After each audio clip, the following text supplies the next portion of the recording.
Hi, this is Pete Lyons with Let's Play Salesforce, and in tonight's Einstein Analytics video, we're going to learn how to dynamically bind images.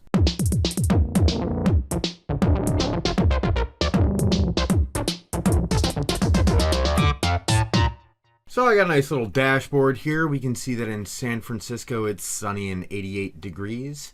In Seattle it's a little drizzly, mild sun, 68 degrees. New York City, it's cloudy, but it's 72. And in Buffalo, well, you get the idea. So how does this actually work? So you might think that this is just a container widget with an image on the background of it and a number widget floating in the middle, and that I'm binding into the image parameter. While that would be pretty cool and pretty easy to do, the problem is that that parameter does not support bindings, and we don't currently know if there's a future state where it will. So I've actually had to do a couple of different hacks to get this to work. So first, let's take a look at this. We're going to take this guy right here, move him out of the way so we can look at this. This is not a container at all. This is a values table. So if we look at the step that this is coming from, lens 1, hop into our JSON.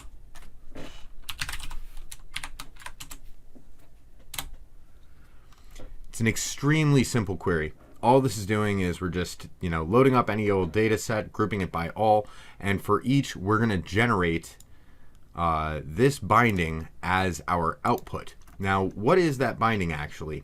That binding is a URL that links to an image stored in Salesforce. Now, in my case, I chose to go with static resources, but this would just need to be a publicly available document. It could be a chatter profile pic. There's already great material on how to display images in values tables. Now, in my case, I'm using a static step to generate this list of URLs, but realistically you would want this to be something that lives on a data set. And one thing to call out about this is we do have to include the full HTTPS and our instance name and everything. And we need that to be dynamic.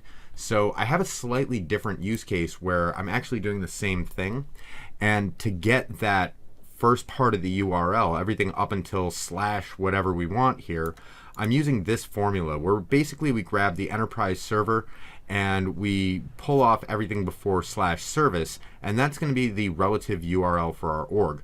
Now in this case, I've actually got a bunch of other stuff that dynamically creates the name for the static resource I'm trying to draw on, and I can show you really quickly what that was for.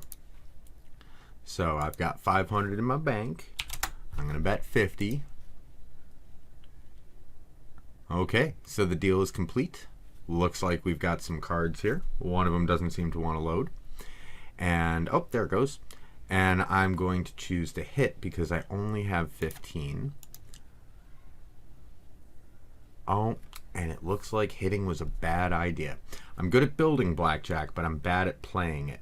So this right here is an Einstein Analytics dashboard. It is powered entirely by SQL queries.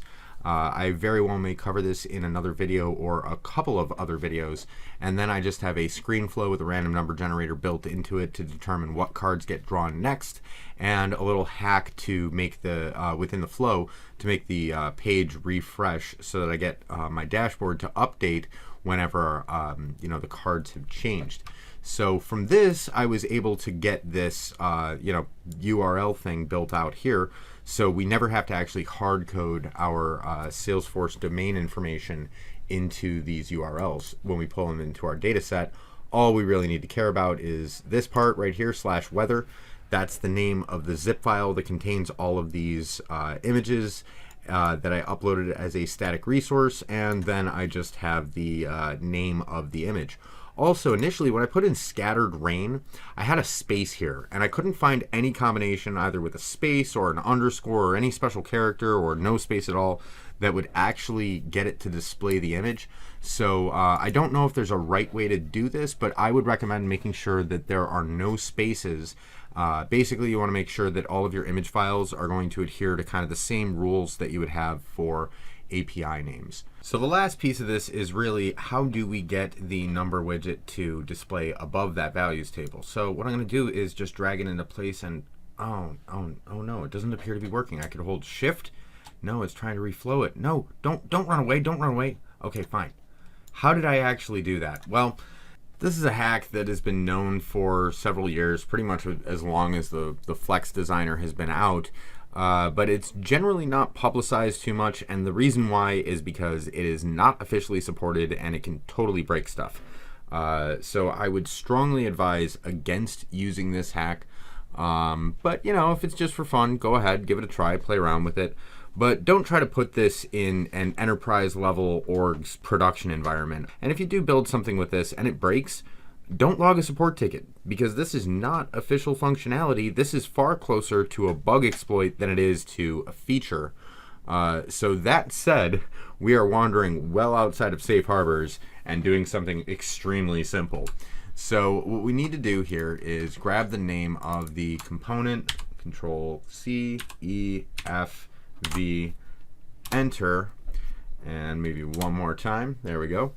So this is what actually determines the position of the widget on the page, and we've got different properties for what our background color is, our border color, etc. But most importantly, we have this col span, column, row, and row span. And this determines, column and row determine the location of the upper left-hand corner of the widget. And you might be able to see where I'm going with this. Column span and row span determine how many grid points wide it is. So if I just take this 8, and maybe I'm going to change it to a 4, our number magically jumps over to the left exactly where we want it to be. And from experience, I can tell you, this does break things if you do it wrong, or if you do it with too many layers, or if you're passing too many different bindings into the queries that these are driving. Like, this is not a super stable thing. You can do it every once in a while for funsies, but be really, really, really careful. Test the heck out of it. And if it breaks, again, don't take it up with support, because this is not a feature. This is a bug. If you enjoyed this diversion from Safe Harbor, please like, subscribe, tell a friend, and as always, thanks for watching.